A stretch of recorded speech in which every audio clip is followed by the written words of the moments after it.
O que acontece? Um estudo publicado na revista científica The Lancet afirmou que não existe um nível seguro para o consumo de álcool. Olha isso, gente. Então, para a gente ficar sabendo um pouquinho mais desse assunto, eu falo agora com o médico endocrinologista Fabrício Vilela. Fabrício, seja bem-vindo. Obrigado. Bom dia a todos. Eu peço primeiro desculpa pela minha voz. Tudo bem, tá tranquilo. Então, aquele comentário, olha, uma taça de vinho não tem problema. Como que é isso? Já que, de acordo com esse estudo, não há algo seguro, né, sobre o consumo de álcool, nem um nível pequeno. Como seria isso? Esse estudo foi um estudo muito importante, foi publicado numa revista que a gente considera uma das que tem mais importância na área médica, né? E foi um estudo grande, um estudo que pegou 195 países, o estudo durou de 1990 até 2016, né? E pegava pessoas de 15 até 95 anos. Aí eles dividiram essas idades em grupos de 5 anos e começaram a analisar as doenças relacionadas, né, com o consumo de álcool. Sim. E o nível de álcool consumido que aumentaria o risco dessas doenças, né? Então, o que foi visto nesse estudo, né? Primeiro, né, o nível de álcool, né, na bebida, né, cada vez a gente vê que as pessoas bebem mais, principalmente em países do norte, né, que seria a Inglaterra, né, e o São Brasil, os países mais frios. mais frios, assim. né? Então, daí a importância deles ter feito o estudo, para prevenir a população deles, né, do risco que eles correm. Então, a gente que achava que consumir, igual era recomendado antes, até 2 taças de vinho por dia, isso já aumentaria o risco de acordo com o estudo. O estudo coloca que o álcool já é a 7ª causa, né, de morte, considerando nessas populações dos 15 aos 95 anos. Quando a gente pega a população de 15 a 49 anos, o álcool passa a ser o principal fator de risco de morte, né? E de que as pessoas morrem? Por que as pessoas estão morrendo pelo álcool? Primeiro, o álcool é considerado ele tem ação central e causa algumas alterações. Primeiro, quando consome o álcool, você começa com euforia, dá aquela sensação de relaxamento, até de prazer, mas só que o consumo cada vez maior, né, em doses, né, em gramas de álcool, vai alterando essa percepção. A pessoa passa a não perceber o que está fazendo, dependendo da quantidade de álcool que ela consome, ela passa a ficar mais agressiva, né, e perder a sensação de orientação, né? Daí o grande número de casos de acidentes relacionados de trânsito relacionado ao consumo de álcool. E a violência relacionada ao álcool, né, que é atribuída também a essa alteração que ele causa no sistema nervoso, leva a um aumento muito grande de lesões, né, ou de morte causado por isso, né, as brigas, né. E outra causa de morte nesse grupo dos 15 aos 49 anos foi infecção.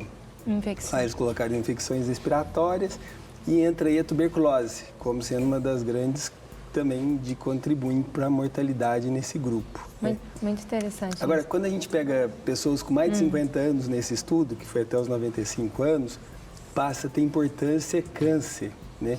Então, assim, por que câncer? A gente já sabia, por exemplo, que quando a gente consome o álcool, ele vai no trato digestivo, é absorvido principalmente em uma parte no estômago e a maioria numa parte aqui proximal do intestino, que é o duodeno. Sim. Nesse trajeto, ele vai irritando as mucosas, né, causando alguns problemas que às vezes dá sintoma para a pessoa no início.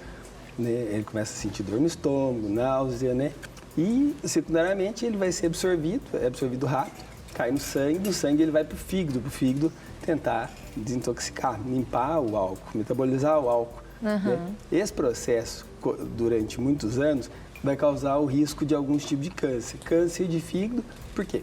O álcool leva a hepatite, e a hepatite pode levar a cirrose, que é uma das principais causas de cirrose hoje em dia, né? E a cirrose aumenta o risco de câncer de fígado. O câncer de intestino aumentou no estudo, o câncer de esôfago, laringe.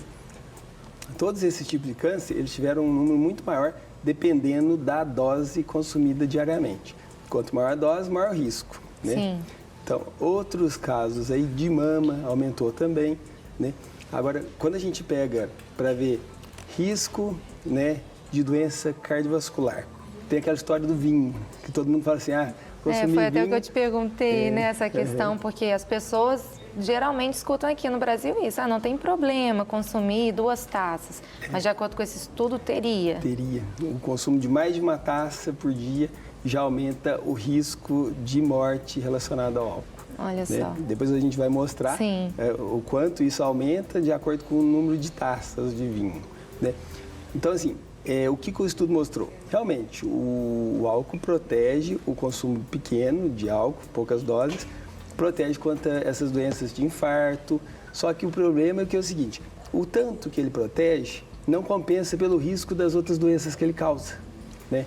Então, como isso foi mostrado, é uma coisa nova para a gente também. Hoje vai chegar alguém no meu consultório e eu vou falar assim, consumir 2 taças já tem risco de outras doenças. De outras doenças, desse aumento dessas outras doenças, né? Que foi mostrado num estudo recente. Esse estudo tem pouco tempo. Ele foi publicado no Lancet, nessa revista importante, foi em agosto, no finalzinho de agosto, né?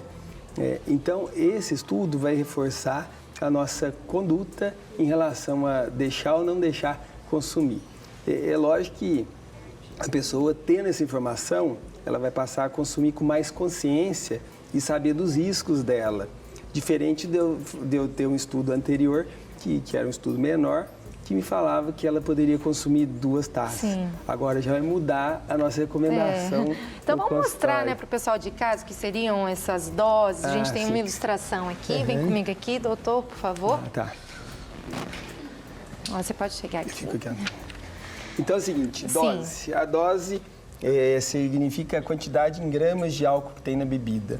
Então, para padronizar, a OMS usa um critério, no Brasil a gente usa outro, mas para resumir, uma dose seria 350 ml de cerveja, equivaleria a mais ou menos 150 ml de vinho, mas vinho assim, 12% de álcool. E essa cerveja, 5% de álcool. Porque hoje em dia tem as artesanais que têm um teor alcoólico maior.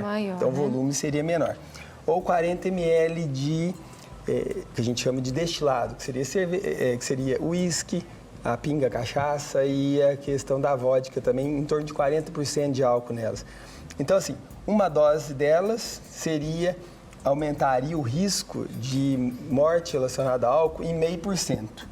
Se eu passo a consumir 2 doses diárias, né, de bebida alcoólica, nesse teor, em torno de... Aqui aumenta 0,5%. 0,5% o risco. O risco, né? Sim. Quando a gente aumenta para 2 doses, que seria 2 doses de vinho diária, a gente está aumentando seu risco de morte em 7%. Então, é um aumento muito expressivo, de 14 vezes. Agora, vamos supor que a gente pega uma pessoa que está consumindo mais bebida alcoólica. Ela consome em torno de 5 doses por dia. Esse risco dela passa a ser 37% maior de morrer por doenças relacionadas ao álcool. Daí a importância da gente recomendar cada vez menos bebida alcoólica.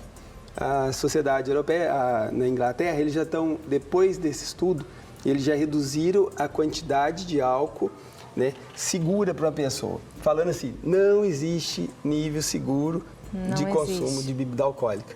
Porque uma única dose diária já aumentaria o risco. Já aumenta, mesmo que possa ser a pessoa pode olhar em casa e pensar, pouquinho. Não, mas já aumenta, já né? Aumenta, né? Isso não é algo que a gente vai ver agora, às vezes ao longo da vida, né? É cumulativo. É cumulativo, né? Com então, certeza. Vai causando... E como está essa situação no Brasil? No Brasil, a gente ainda não adotou essa classificação, porque o estudo foi publicado muito recentemente, tem menos de um mês. Mas provavelmente esse estudo, não só para o Brasil, mas como todo mundo, eles vão mudar as recomendações e diretrizes, né, relacionadas ao consumo de álcool, né? Por isso o estudo foi muito importante. Ele muda a nossa visão. Muda, né, a nossa visão, com certeza. Do álcool em relação à não proteção cardiovascular que a gente sabia antes, mas agora como aumento de outras doenças, né? Que é o câncer, as doenças infecciosas e o principal, que hoje em dia a gente vê, as doenças relacionadas aos acidentes de trânsito e as mortes relacionadas à violência que o álcool pode causar. Com certeza. Então, doutor, recomendo para o pessoal que está em casa não não consumir mais álcool. Consumir o mínimo possível. O mínimo possível. Né? Tem que ter muito cuidado, né, doutor? Mas então eu acredito que ficou uma ótima explanação aqui. Né? Muito obrigada. Eu que agradeço, né? Qualquer coisa que precisar, a gente está à disposição. É isso aí. Então, gente,